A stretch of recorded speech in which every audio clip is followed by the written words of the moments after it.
Hola, en este video vamos a hablar sobre blockchain. Para mí el blockchain es como una receta que se hace con diferentes ingredientes de criptografía. Entonces ya hemos visto varias, como las firmas electrónicas, como las funciones de hash, pero entonces ahora vamos a ver algunos ingredientes de más y luego ver dos ejemplos de blockchain. Uno imaginario sobre cómo dar, por ejemplo, diplomas en una universidad y otro que ya es como un brochazo sobre Bitcoin para ver cómo funciona. Empecemos entonces con qué es una cadena de bloques. Esto es mucho más anterior que blockchain como tal. La idea es tener un sistema de almacenamiento de información libre de falsificaciones. Esto es como si fuera un libro de contabilidad al cual yo no le puedo arrancar las páginas, no puedo cambiarle el contenido, ¿de acuerdo? Entonces es buenísimo porque yo tengo un libro de contabilidad y yo sé que no me le pueden cambiar las cosas, que no me le pueden arrancar las páginas. Incluso tengo la posibilidad de cifrar la información. Es más, nadie va a poder ver mi libro de contabilidad. Pues eso está buenísimo, ¿cierto? Entonces, ¿cuál es la idea? La idea es que yo tengo un bloque Génesis donde empezamos y ahí entonces se le saca la función de hash.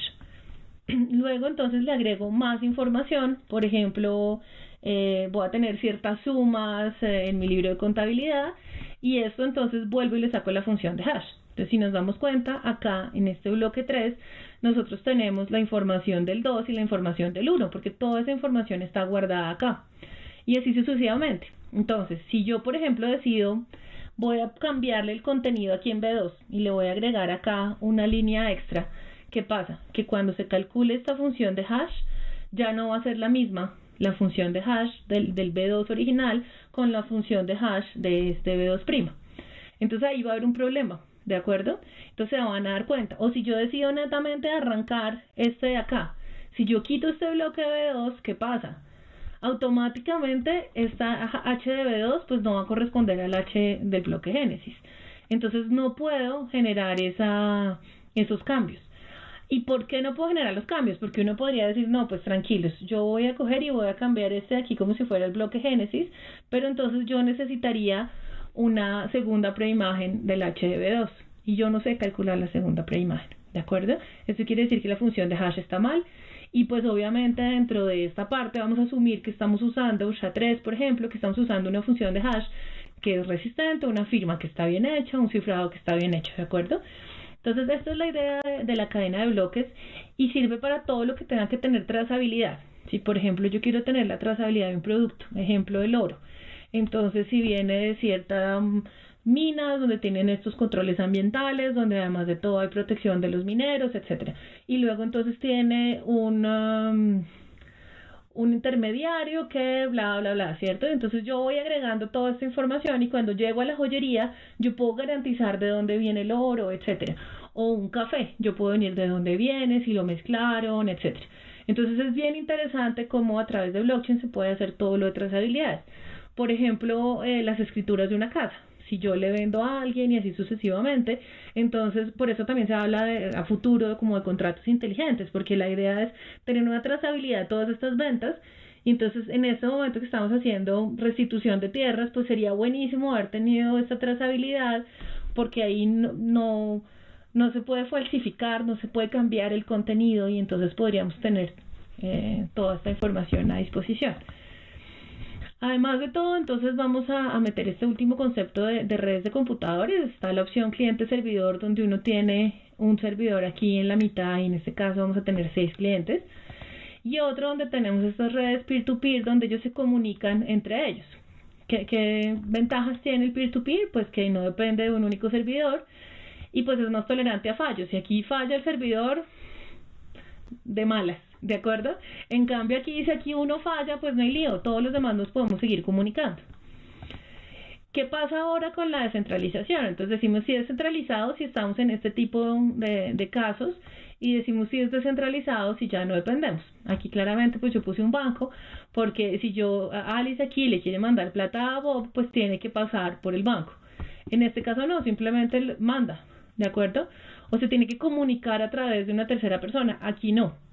Entonces es una ventaja porque elimina los intermediarios y obviamente eso aumenta la velocidad. ¿Qué pasa entonces? Hagamos un ejemplo de blockchain.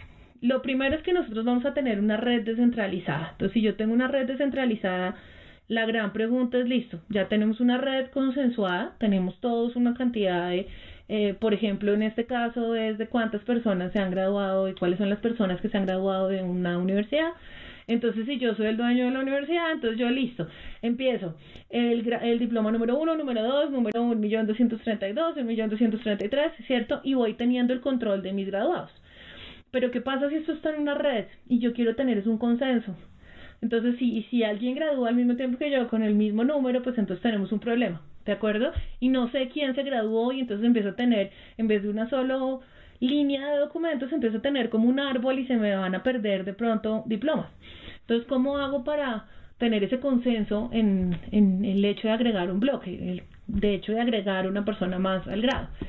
Entonces, si yo ya tengo este consenso, que es que en el bloque 2 todo el mundo, estas personas extras se graduaron y yo ya tengo los grados anteriores, entonces si aquí yo quiero poner, por ejemplo, que Valeri se graduó, entonces se graduó y estamos felices, entonces, ¿qué pasa? Entonces necesito agregar esta información con el hash del B2. Entonces primero calculo el hash, luego le meto esta información, pero el paso que me hace falta es decirle a todos los de la red, entremos en consenso y validamos mi diploma, ¿cierto? Entonces lo primero que hay que hacer es verificar que Valeri sí se puede graduar, que estoy verificando todos los requisitos de grado, el nivel de inglés, si ya pasé las materias, cómo está mi promedio, todo, ¿de acuerdo? Entonces eso es lo primero que se verifica, que sí soy hábil, como que sí estoy habilitada, perdón, para ser una persona que se va a graduar y que puedo estar aquí en B3. Luego entonces empieza algo que nosotros llamamos el minado y es donde entonces llegan estas personas que son los mineros y se ponen a buscar la solución a un acertijo matemático. En este caso inventémonos una ecuación. X al cuadrado más 2x igual a 8. Entonces, ¿cuáles son las soluciones de eso? Mientras que estos mineros se ponen a encontrar cuál es esta solución, entonces pasa un tiempo. Y mientras este tiempo, entonces alguien va a decir, yo pude, por ejemplo Bob, va a decir, yo pude, yo logré encontrar la solución, esta es la solución, y entonces a Bob se le da una recompensa, porque si no nadie se va a poner a validar.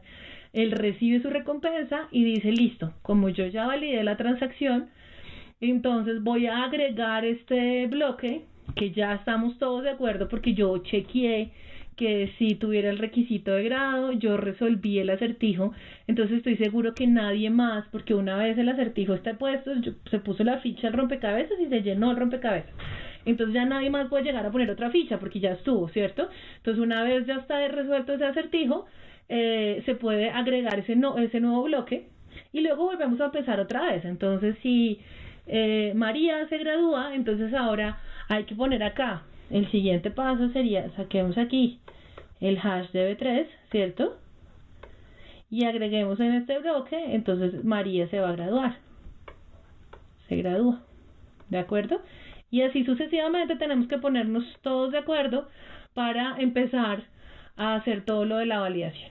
Entonces un ejemplo de blockchain que no tiene nada que ver con criptomonedas, para que ustedes vean que eso se puede utilizar en muchas otras cosas. Luego está el ejemplo de Bitcoin, que la idea otra vez, como les dije al comienzo, es como un panorama de lo que se busca hacer, es lo mismo. Entonces la idea es, yo voy a agregar una transacción al bloque, entonces aquí lo que yo estoy mandando es que Alice le está mandando una plata a Bob y obviamente esa plata pues está en Bitcoins, porque si no, no estaría utilizando Bitcoin. Entonces, yo aquí tengo un problema que es el doble gasto. ¿Cómo sé que Alice también no se lo está mandando a Charlie? Y luego entonces, porque si yo cojo un billete y se lo entrego, pues se lo entregué. Pero si esto es un número, pues se lo puedo entregar a varias personas. Entonces se llama el doble gasto. Entonces tenemos que ponernos todos de acuerdo para que en esa red consensuada esté solamente una de esas transacciones. Entonces, lo mismo, Alice le manda la plata a Bob y entonces los mineros que van a validar, pues los requisitos de la transacción. Que Alice sí sea Alice, que Alice tenga esa plata en su billetera, que Bob también sea Bob, que tenga esa plata en la billetera, que sí se puede hacer ese traspaso. Además, esto es pseudoanónimo, no voy a entrar en ese detalle, pero básicamente entonces Alice está firmando, ¿cierto?, con su ID que le está mandando esta información a Bob. Una vez se haya chequeado toda esta información, entran los mineros en concurso y aquí lo que buscan es un acertijo.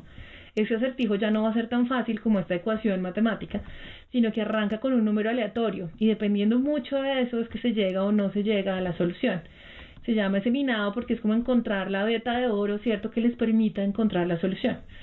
Una vez alguno de los mineros ha encontrado esto eso se demora un cierto tiempo, el minero dice, listo, lo logré, toda la red para, el minero recibe la recompensa, que ha cambiado según como el momento histórico de Bitcoin, y lo mete en la red, este bloque que ya está todos consensuado.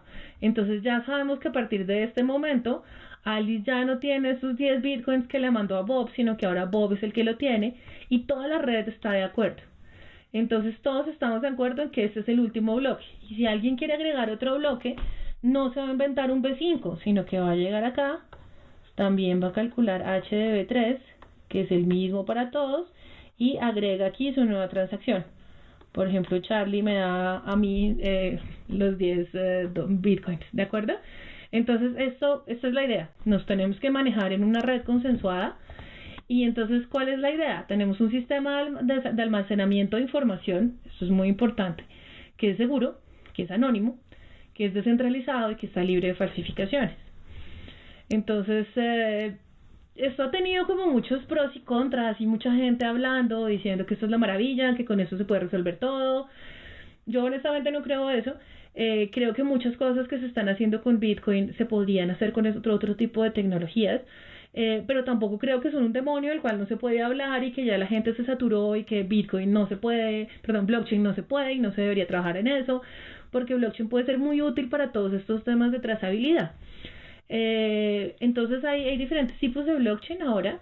Vamos a ver algunos. Entonces está Bitcoin, que es el inicial. Bitcoin inicia con un paper de Satoshi Nakamoto en el 2008.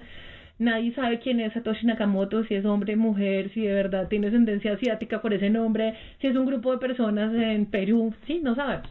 Entonces tiene una cuenta de Gmail, sacó este paper, creó todo, compraron una pizza y dejaron eso andando. Entonces se vuelve súper interesante. ¿Qué tiene chévere esto? Es que viene con la crisis, ¿cierto? Del 2008, saca una nueva, pues es un token, pero entonces hay gente que dice que es moneda, ¿cierto? Si es una criptodivisa, entonces empiezan a hablar de todas estas ideas, y entonces entra netamente con toda la parte financiera, y la idea es descentralicémonos de los bancos, nosotros nos podemos comunicar por acá. ¿Qué problema tiene? Que cuando estamos haciendo el minado, eso es súper costoso. Entonces, por eso es que a veces se meten en los computadores sin permiso y les roban como la energía, ¿cierto? Y la capacidad de cómputo del computador para poner a minar, ¿de acuerdo? Hay búnkers, por ejemplo, en varios países donde tienen ahí computadores a toda minando, porque entre más rápido minen, más probabilidades tienen de encontrar el nonce y por eso entonces pueden conseguir más plata. Además, fluctúa mucho. Entonces empieza esta parte de, bueno, listo, puede ser chévere, pero por otro lado no es lo más amigable con el medio ambiente. Luego entonces nace Ethereum, que la idea también es que es no permisionado. ¿Qué quiere decir esto no permisionado? Es que yo no tengo que darte permiso para nada. O sea, si usted quiere tener una cuenta bancaria en un banco, pues tiene que ir, mostrar su identidad, decir quién es, le dan el permiso. Aquí no, si usted quiere meterse a Bitcoin, vaya a la página que le puso en la diapositiva anterior, se mete y compra Bitcoin, ¿de acuerdo? Lo mismo acá en Ethereum, entonces es libre, ¿cierto? Se utiliza otro protocolo y permite transacciones que lleven contratos inteligentes, entonces ese es un buen avance. Luego entonces vienen otros que muchas personas a mí charlando me dicen, no, eso no es un blockchain. Yo creo que sí es un blockchain, pero es un blockchain distinto. Y este, por ejemplo, de Hyperledger está liderado por la Fundación Linux. La idea es que la gente vaya haciendo estos como más protocolos y más ideas y lo vayan montando ahí, empiecen a hablar. Hay mucha interoperabilidad entre los diferentes proyectos, pero dicen que no es un blockchain justamente porque es permisionado. Entonces ya no es que uno vaya y consigue un token y pasa, porque entonces eso ya no es, pues se gasta mucho tiempo, se gasta mucha energía, sino que es permisionado. Entonces yo tengo a alguien que tiene, por ejemplo, el dueño del proyecto, que me dice, listo, es verdad, usted tiene razón, la solución sí es esa. Entonces en el caso, por ejemplo, de la universidad, alguien en la universidad me podría empezar a dar estos permisos, ¿cierto? Para decir, listo. Pero entonces ya se pierde la descentralización, porque ya hay alguien que tiene esa información y que está manejando esa red. Entonces, por eso no cumple con el mismo espíritu que los dos de acá. Y R3 Corda, pues le pasa lo mismo, también es permisionado, pero permite, por ejemplo, usado de identificación y verificación de clientes. Entonces, y además, por ejemplo, no existe una distribución periódica de la información. Entonces, son diferentes modalidades que están naciendo, hay, por ejemplo, esta 2015, entonces que es un mundo que se está explorando y que yo personalmente creo que puede servir mucho, no solamente en esta parte financiera, que es donde más se conoce y como donde la han hablado muy mal, porque cuando dicen Bitcoin, no, eso es lo mismo que unas cadenas, esto es lo mismo que robos, esto que usan los hackers. No, los hackers no son personas malas, de hecho son los ciberdelincuentes los que están haciendo cosas malas. Y no obligatoriamente blockchain tiene que ir ligado a la parte financiera. Por ejemplo, en temas de restitución de tierras, de trazabilidad, se vuelve bien interesante lo que se puede hacer ahí. Los espero en el último video para hablar sobre los retos que traen los computadores cuánticos en la criptografía.